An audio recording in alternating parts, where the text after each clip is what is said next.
Prezados irmãos, boa noite. Eu gostaria de compartilhar com vocês uma experiência vivida esta semana. Eu me encontrava no shopping da cidade e ao passar por 6 jovens bonitos, na faixa de seus 20 anos, que trajados de roupas de academia, malhados, e eles conversavam. Quando eu passei, escutei o nome Bolsonaro. Então, quando eu voltei, eu disse, eu vou abordar esses jovens.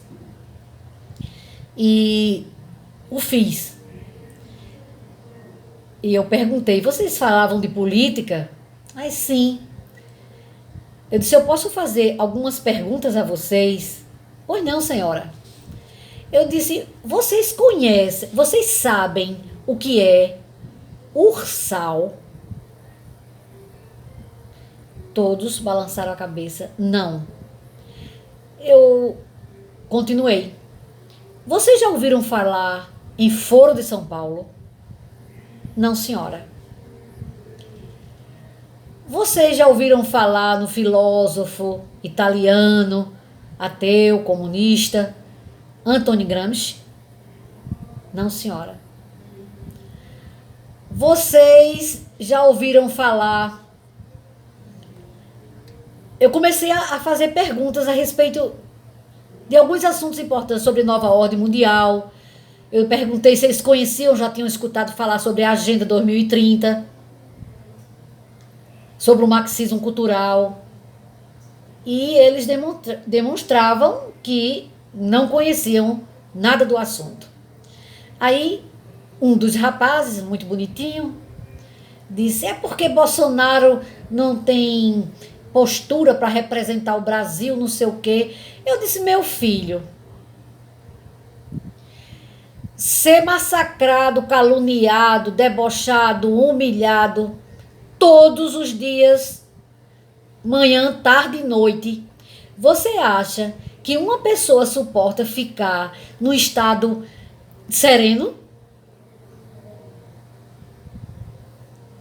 Aí ele ficou olhando para mim, Aí eu disse, Bolsonaro tem enfrentado nesses 4 anos pandemia, guerra, uma série de impedimentos contra o seu governo. E olhe que o Brasil está surgindo como o país que superou essa crise mundial mais rápido e mais eficiente. Aí, quando eu falei em guerra, aí tinha outro em pé, outro rapaz, mas ele foi lá na Rússia, mesmo no começo da guerra. Eu disse, você sabe por que ele foi à Rússia? Não, senhora. Eu digo, pois meu filho, Bolsonaro foi à Rússia garantir a compra dos fertilizantes para a nossa lavoura, para abastecer a nossa lavoura e abastecer de alimento. A parte do mundo que compra do Brasil. Não desabastecer o Brasil e nem o mundo. Aí ele ficou olhando para mim. Então, eu fiz algumas questões a respeito. Eu disse, olha, meu filho, para a gente debater um assunto, a gente precisa ter conhecimento do assunto. Até um disse assim, eu acho que eu vou votar nele agora. Eu disse, olha, você dizer que crê em alguma coisa e você não tem argumento de sustentação para a sua crença, é leviano. Como também você dizer que não crê em algo, sem você ter estudado, ter argumento, sustentação, também é leviano. Então é preciso que vocês estudem mais. É o futuro de vocês. Vocês precisam ter um conhecimento além do que vocês estudam naturalmente. E agora, complementando, quando eu falei do comunismo, então a conversa se diluiu, também era um assunto muito tenso, e eu fui para outras brincadeiras, e depois a gente disse, então tchau, tudo de bom para vocês. Aí um deles disse, eu vou pesquisar. Eu disse, ótimo, pesquise. sobre a Agenda 2030, sobre o Foro de São Paulo, sobre a Ursal, sobre o marxismo cultural. Aí pronto, fui embora. Então eu aproveito essa oportunidade para dizer que eu constatei como a nossa juventude está despreparada. Um grande percentual dessa juventude despreparada. Então é uma pseudo-educação que vivemos esses 20 anos no nosso Brasil. É aquela informação limitada. Não é algo amplo de pesquisa, de investigação, de assuntos da atualidade, de assuntos da contemporaneidade. Então, falando de Gramsci, eu falei para ele dos escritos de Gramsci, lá na Itália, na prisão, né? E que esses escritos foram parar na escola de Frankfurt, na Alemanha, no ano de 1942. E os sociólogos da escola de Frankfurt, né, ateus, começaram a repaginar e remodelar o pensamento do filósofo Gramsci. E então eles disseram, não é preciso mais guerra, não é preciso mais o sangue, né, do corpo humano em guerras, mas nós podemos conquistar. Aí eu até falei, você sabe o que é uma peste, um parasita, os micro-organismos patogênicos,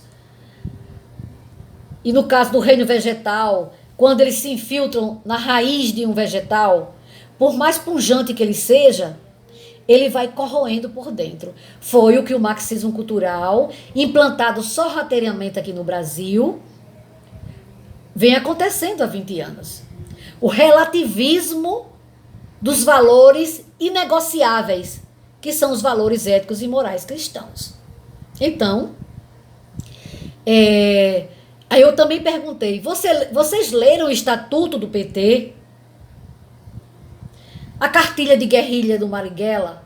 Pelo menos tem conhecimento? Não. Vocês sabem o que fez realmente Che Guevara? Ainda perguntei. Né? E Lenin, Stalin, Mussolini, Mao Tse, atualmente o ditador da Coreia do Norte, Fidel Castro, acho que vocês sabem, né? O Chaves, o Maduro, o Ortega. Vocês sabem o que é uma organização para destruir a soberania de uma nação? Então, eu declino essa experiência para vocês, a preocupação de realmente restaurar o processo educacional do nosso país. Inclusive, eu toquei até num assunto também com outra pessoa, né, que me abordou hoje, disse que falava de violência, não sei o quê, que a gente era violento. Eu disse, minha amiga, o plebiscito que nós assinamos em 2005, que nós votamos em 2005, a respeito do desarmamento, 63,94% dos brasileiros disseram não ao desarmamento. E o povo brasileiro não foi respeitado. Não é que nós sejamos violentos, nem queiramos matar ninguém. Nós queremos nos defender. Porque os marginais, os traficantes, os bandidos, eles estão armados com as mais modernas, vamos dizer, metralhadoras e fuzis da atualidade. No caso do cidadão de bem, ele teria que fazer curso, ele teria a parte teórica, a parte prática, para depois ele receber o aval do seu porte de arma e a posse da arma. Não é para ninguém matar, não. É para se defender. Porque se um malfeitor sabe que a população está armada. Aquela casa que ele está mirando, pode ser que tenha, pode ser que não tenha. É natural o instinto de conservação do ser, mesmo nessas pessoas equivocadas. Ele não vai de peito aberto. Como hoje, como antigamente. Hoje já diminuiu um pouco. Por conta dessas ações atuais do nosso governo Bolsonaro. É para autodefesa, né? E eu comentei isso e eu queria até depois, eu vou fazer um áudio ou um vídeo para vocês. Uma amiga mandou um post do Papa Francisco. Eles são todos santinhos, né? Aí eu falei, olha, eu não sou católica, eu não tenho que ficar divulgando nada do catolicismo, mas assista a TV Aparecida. Para os católicos verdadeiramente cristãos e atualizados, esse Papa Francisco é um impostor. O Papa Bento XVI foi coagido, está preso lá no Vaticano para que o Francisco assumisse. E por que ele não vai ajudar a Argentina, que é o país dele? São muitas coisas que a gente precisa conjecturar, né? Mas para não ficar o vídeo tão longo, a gente vai encerrar refletindo justamente sobre a educação, a informação. Os nossos jovens precisam ser estimulados à leitura, à informação, assistir uma palestra, não nos modos que nós fomos, vamos dizer assim, acostumados, mas nos moldes deles, né? Saber o que é que significa a NOM, a Nova Ordem Mundial, a Agenda 2030, o Foro de São Paulo, a URSAL, que é justamente a organização para desconstruir a soberania, destruir a soberania nacional. Então, nossos jovens precisam realmente serem educados, informados, para adquirirem a postura de verdadeiros patriotas, cristãos, cidadãos do bem, de bem, com a sua profissão, porque não é possível separar o profissional dos seus valores éticos e morais. Não tem como separar. Seja qual escola religiosa for. E predomina aqui no nosso Ocidente o cristianismo, não é? Então, os valores éticos e morais cristãos. Não podemos separar. E essa amiga falava, porque estão misturando política com... Eu digo, primeiro, não é política, é politicalha, porque a política é uma coisa linda. E segundo, um político, um cargo, não pode ser exercido com louvor, se ele não estiver pautando a sua vida, os seus atos, os seus projetos, a defesa, as suas argumentações, por uma linha de princípios éticos e morais. Uma boa noite, um abraço fraternal e até a próxima, com a graça de Deus e sobre os poderes de Deus.